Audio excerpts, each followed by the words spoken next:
Class 10-এর ইতিহাস, প্রতিরোধ ও বিদ্রোহ, বৈশিষ্ট্য ও বিশ্লেষণ।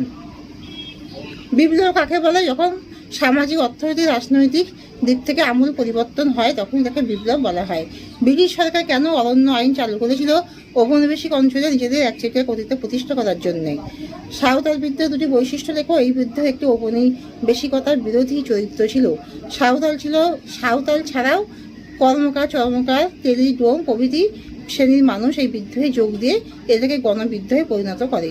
কোল বিদ্রোহের দুটি গুরুত্ব লেখো। কোল বিদ্রোহ হতে অন্যান্য উপজাতিদের বিদ্রোহী হতে উৎসাহিত করেছিল, আর কোম্পানি বাধ্য হয়ে দক্ষিণ পশ্চিম সীমান্তে এজেন্সি আইন গঠন করেছিল। মুন্ডা বিদ্রোহের দুটি গুরুত্ব লেখো। এই বিদ্রোহের পর উপজাতি এলাকায় ভূমি বন্দোবস্তের পরিকল্পনা গ্রহণ করা হয়, আর এই বিদ্রোহ দ্বারা বিকাশ সম্পদা নিষিদ্ধ হয়।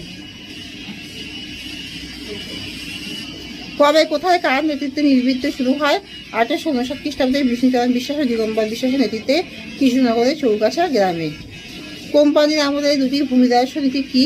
1793 খ্রিস্টাব্দে চিরস্থায়ী বন্দোবস্ত এবং মহলওয়ারি বন্দোবস্ত। কোল বিদ্রোহের দুটি কারণ কি? তাদের নগদ করদানে বাধ্য করা হয়েছিল, তাদের স্থায়ী বিচার পদ্ধতিতে আঘাত করা হয়েছিল। দামিনী কোহ ও হুলি শব্দের অর্থ কি? দামিনী কোহ এর অর্থ পাহাড়ি প্রান্তরে, হুলি শব্দের অর্থ বিদ্রোহ। আলী ভাতিজার কাদের বলে? ওয়াহাবি আন্দোলনের নেতা এনায়েত আলী এবং উলায়েত আলীকে। ভারতের দ্বিতীয় অরণ্য আইন কবে পাশ হয়? এর উদ্দেশ্য কী ছিল? 1778 খ্রিস্টাব্দে এর উদ্দেশ্য ছিল আদিবাসীদের কাছ থেকে অরণ্য কেড়ে নেওয়া। আনন্দমঠ উপন্যাস কিভাবে জাতীয়তাবাদী ভাবধারাকে উদ্বুদ্ধ করেছিল? আনন্দমঠ উপন্যাসে বন্দে মাতরম মন্ত্র দেশবাসীকে মুক্তি আন্দোলনে উদ্বুদ্ধ করেছিল। কোন আইনের মাধ্যমে নীল চুক্তি আইন রদ করা হয়? অ্যাক্ট 8 অফ 1868 নামে এক আইনের মাধ্যমে। ওয়াহাবি শব্দের অর্থ কি? নবজাগরণ। ভারতের ব্রিটিশ শাসনের প্রথম শতকে উপজাতি বিদ্রোহগুলির কারণ কি ছিল?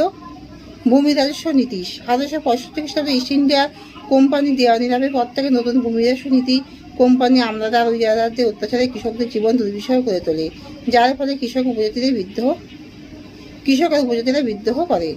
ব্রিটিশ আইনের বিচার ব্যবস্থা 1773 খ্রিস্টাব্দের পর থেকে ইংরেজরা ভারতের চিরাচরিত আইন কানুনের বিচার ব্যবস্থা বাতিল করে তাদের নিজস্ব আইন ও বিচার ব্যবস্থা চালু করে, যা ভারতীয় সাধারণ মানুষদের ক্ষুব্ধ করে তোলে।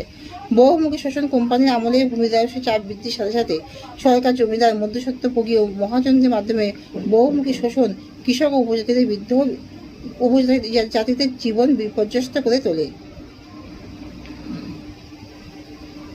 সাঁওতাল বিদ্রোহের কারণ লেখো। জমিদারদের অত্যাচার। সাঁওতাল বিদ্রোহের প্রধান কারণ হল জমিদারদের অত্যাচার। রাজস্ব আরোপ। এই উপজাতি সম্প্রদায়ের মানুষেরা বন জঙ্গলে জমিকে চাষযোগ্য করে তুললেও তার উপর কোম্পানি